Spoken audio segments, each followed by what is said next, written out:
Quand Mekakate Maroc, c'est un camp diabolique. Sénégal, le joueur où il était au final, Maroc, autre tour, sécurité, entraînement qui a eu. Mais ça, c'est quel camp diabolique? Je n'ai jamais vu. Les supporters sénégalais ne sont pas contents. Ils ne sont pas du tout contents de ce qu'ils ont vu à l'accueil. Parce qu'il y avait beaucoup d'insécurité. Imaginez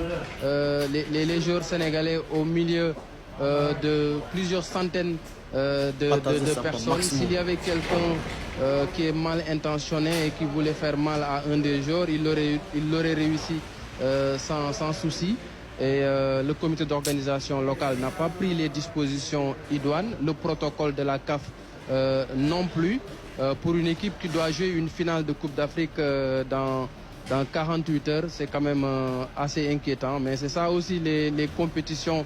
sur le continent. Quand vous jouez face aux pays hôtes, il y a souvent beaucoup de sabotage, l'absence de sécurité. Même pour les officiels sénégalais, il y avait beaucoup de soucis. Ils étaient dans leur voiture, mais ils se sont retrouvés sans chauffeur. Et donc, ils ont dû lever le ton pour pouvoir suivre le cortège de l'équipe nationale. Les quelques policiers qui étaient là, ils étaient là en tant que spectateurs. Ils n'ont rien fait pour assurer la sécurité des joueurs de l'équipe nationale du Sénégal. Il y a eu beaucoup de tracasseries et ça ne s'est pas arrêté là. Nous sommes à la veille de la première séance d'entraînement de l'équipe du Sénégal à Rabat, mais jusqu'au moment où nous parlons, on ne connaît pas l'endroit où les Lions vont s'entraîner demain, alors que pour l'équipe marocaine, tout est nickel, tout est clair. L'équipe marocaine va faire sa séance de veille de match au complexe Mohamed VI, mais pour le Sénégal, ça reste à être déterminé. Normal, parce que c'est pas du tout normal. Aïdra, anka bounye bika, mais itana asimi broufla siri ka Allah koro. Aïdra, ko asimi be jafa, potiki mo mouboula, ani dina nyamo mouboula, ko asimi be jafa aïma. Et c'est dina nyamo mou, et c'est aïbe jafa. Asimi la ben kay bo jamana kono. Aïdra, ali ili, nya aïle sur biletre aïbifa, biletre alazi. Momou nana deli la ife, que asimi deli nya aïdala sur aïbifa. Ni fana malala wa kongo kono, aïla mou ki te itakma. N'a yita itege man bileni il ikademaya nya mi ikunguru seme nya mi ikunguru seme sama ikademaya ma ala intati ngoko asimi jafa ay wala kawa ile dali ambine ikuma kan kan ibina la me kuli kleti do general siko kama mi bama katoro su kre katoro su démasquer ka ay démasquer ko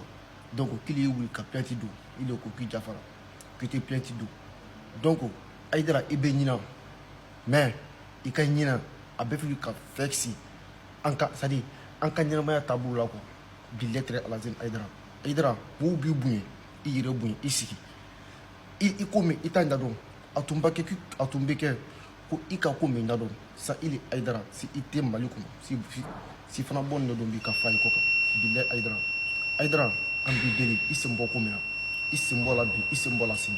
ambi aidra la meno ako koy wala afala aidra yo koy plenti do journal siko kama ambe aidra la mer aidra isse mboko mena itana asimi buru flasi kala ko bilatika ngara biletra la zin mboko mena utara ne soro Dakar kuna me plenti do cheni kama ne ta do nungo e cheni jume kwa ikra kwa ya ala ne ko ka kira ne bilal ma me roshi ta ne ta me ne ko go aha ko ambola we ne wele mala akwa dara ko shi benato ne ko ngo mungara we jeni to fo ne ko ejeni e kwa dara ko ni fadi ne ni ki baneni ko ka iyere buruja ko ali diu ani imuso ku ya ko ni jeni ya be buruja ko wa ku ka plenty do jona ko abe Dakar ko amnene ne ko aboko ngone ka plenty do mamena e ko e plenty do ka bango e plenty do ngone ta do ne ka plenty ti di tien fama ma ne ka plenty be ala fama de no de fu ne ka plenty be ala fama de bolo o ko fe uye iba wele iba kumine fe Dakari ko iba kata plenty do jola iba nana ne yorola kana fone kwa fora ko kale ka ta plenty do ngwe bodi ko le ko no kwa fa ko ye uba to alama ko ni ta plenty mais unana ne fe ñu bismillah o ku ni au conseil réunion ke ku gana ka ku ka plenty do ne au conseil présent mais au conseil mo ko Clément fait voner là ay bɛɛ bɔra sen ka Aïdara lamɛn mɔɔ mun tɛ janfa dɔn Aïdara billetri alazi mɔɔ min b'a ma ka faso dɛmɛ ani mɔɔ min b'a ma ka malifa ta Mali kama mɔɔ min b'a ma ka maliyɛndenw tɔɲɔ ka maliyɛndenw ni bɔ k'i bɛ janfa deli jamana ɲɛmɔgɔw fɛ mais mɔɔ min b'a ma ka terrorisiw nɛni ka terrorisiw démasquer k'i bɔ piège dɔ kan o ta ci Aïdara